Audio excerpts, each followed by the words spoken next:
دنیا بھر میں مفکرین، دانشور، معیشتدان اور اہل دانش اس سال یعنی 2020 کے آغاز سے ہی حیرت میں ڈوبے ہوئے ہیں۔ وہ جس کرونا وائرس کو گزشتہ صدی میں پھیلنے والی دیگر وباؤں ایڈز، ایبولا، کانگو، سارس، برڈ فلو اور سوائن فلو جیسی کوئی وبا تصور کر رہے تھے، لیکن یہ ان سے بالکل مختلف نکلی اور اس کی وسعت نے پوری دنیا کو ہلا کر رکھ دیا۔ ایسی تمام وباؤں کے بارے میں سائنسدانوں کا عمومی تجزیہ یہ ہوتا ہے کہ یہ مخصوص علاقوں سے شروع ہوتی ہیں اور جیسے ہی محدود علاقوں میں پھیلتی ہیں ان کو وہیں روکا جا سکتا ہے۔ بعض وباؤں تو مخصوص گروہوں یا خاص عادات والے افراد کے لیے ہی مخصوص ہوتی ہیں، جیسے ایڈز اپنے آغاز سے ہی جنسی بے راہ روی اور غیر فطری اخلاق سے پھیلتی تھی اور آج تک اس کا بنیادی ماخذ کسی ایڈز زدہ شخص سے جنسی اختلاط ہی ہے۔ لیکن جدید مغربی تہذیب کی اخلاقیات میں آزاد جنسی ماحول چونکہ اب ایک بنیادی قدر ہے، اس لیے سیکولر لبرل پروپیگنڈا مشینری نے ایڈز کی سیکنڈری وجوہات مثلاً ایڈز زدہ شخص کی خون آلودہ سرنج، حجام کے استرے یا ڈینٹل سرجن کے آلات کو بھی پھیلنے کی بنیادی پرائمری وجوہات یعنی جنسی اخلاط کے برابر بتانا شروع کر دیا تاکہ جدید مغربی تہذیب کے قہوہ خانے سلامت رہیں اور لوگوں میں اپنے جیون ساتھی تک محدود ہونے کی اخلاقیات کو اہمیت حاصل نہ ہو سکے۔ اسی طرح دیگر وباؤں کو بھی مخصوص علاقوں اور مخصوص نسلوں کی بیماریاں بتایا گیا اور دنیا بھر کے طبی ماہرین اور صحت کے اداروں ان وباؤں ان علاقوں کو نسلوں تک پوری تگودوں کے محدود کر دیا، جیسے افریقہ میں ایبولا اور چین میں سارس۔ لیکن آج یہ کرونا کے وائرس کا میدان جنگ پورا کرۂ ارض ہے اور اس کارساز میں وہ ابھی تک فتح کی حیثیت سے دندناتا پھر رہا ہے۔ اس کے وار سے بچا تو جا سکتا ہے لیکن اس کے وار کو مکمل طور پر روکا نہیں جا سکتا۔ اس کی موت لانے کی صلاحیت کو کچھ دیر کے لیے کومنٹ تو کیا جا سکتا ہے لیکن اسے ختم نہیں کیا جا سکتا، چاہے کہ جب تک اللہ نہ چاہے۔ نمرود کے دماغ میں گھسے ہوئے اس مچھر کی طرح کہ نمرود کے سر کو جوتوں سے پیٹا جاتا تھا تو اسے سکون ملتا تھا۔ اپنے دور کے عظیم طبیبوں نے نمرود سے کہہ دیا تھا کہ انہیں اب اس مچھر کے ساتھ ہی گزارا کرنا ہے۔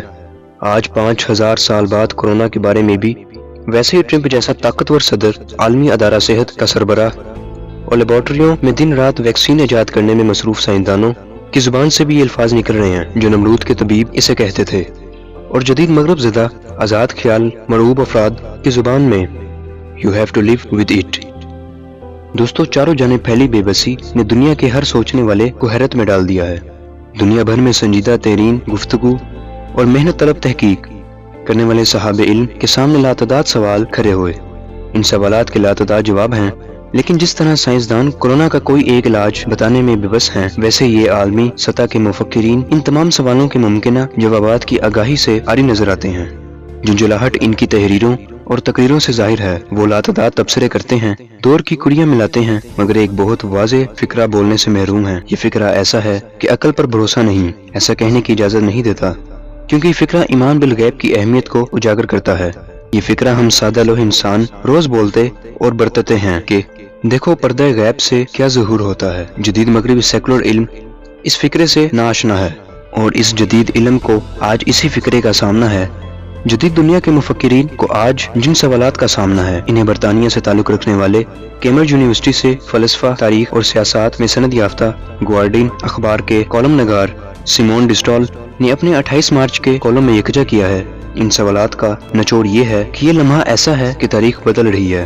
سب سے اہم اور جواب طلب سوال یہ ہے کہ کیا کرونا وائرس سے آنے والی تبدیلیوں سے دنیا مستقبل طور پر بدل جائے گی؟ طاقت کا توازن کسی دوسرے سمت منتقل ہو جائے گا؟ اور کیا اکثر انسانوں اور ملکوں کے لیے زندگی اب ویسی رہے گی جیسی پہلے تھی؟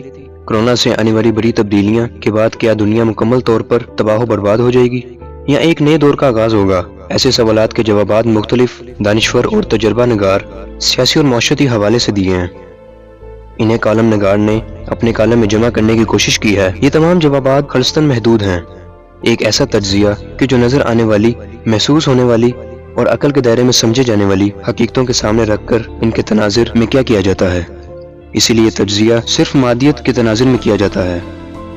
پروفیسر ڈسٹال نے اس مضمون میں اس عالمی خوف کو نمایاں کرنے کی کوشش کی ہے جو اس وقت پوری مغربی دنیا کے اذہان پر چھایا ہوا ہے۔ وہ خوف یہ ہے کہ ہم پہلے جیسے مادر پدر، آزاد، معاشی طور پر خوشحال اور عالمی سطح پر قائم رہ پائیں گے۔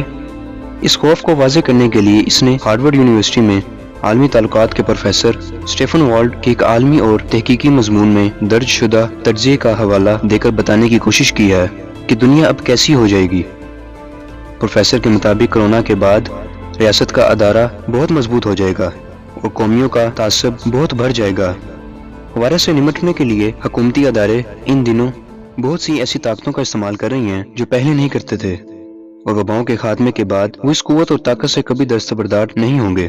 وقت کا مرکز مغرب اور مشرق کی طرف منتقل ہو جائے گا۔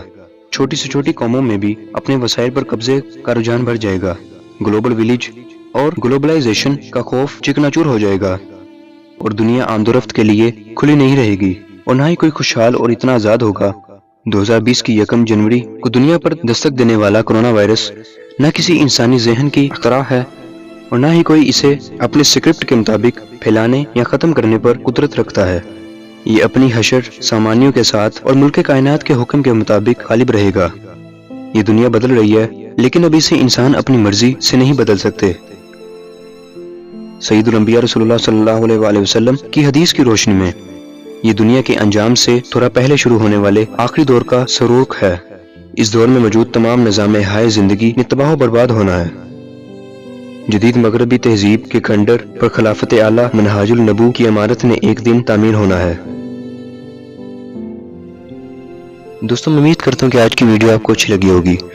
مزید ایسی انٹرسٹنگ ویڈیوز کے لیے آپ ہمارے چینل اسلامی راز کو سبسکرائب کر دیجئے اور ساتھ ہی موجود بیل آئیکن کو بھی دبا دیجئے تاکہ ہماری ہر نئی آنے والی ویڈیوز کا نوٹیفیکیشن آپ تک باقاعدگی کے ساتھ پہنچ سکے۔ السلام علیکم ورحمۃ اللہ وبرکاتہ۔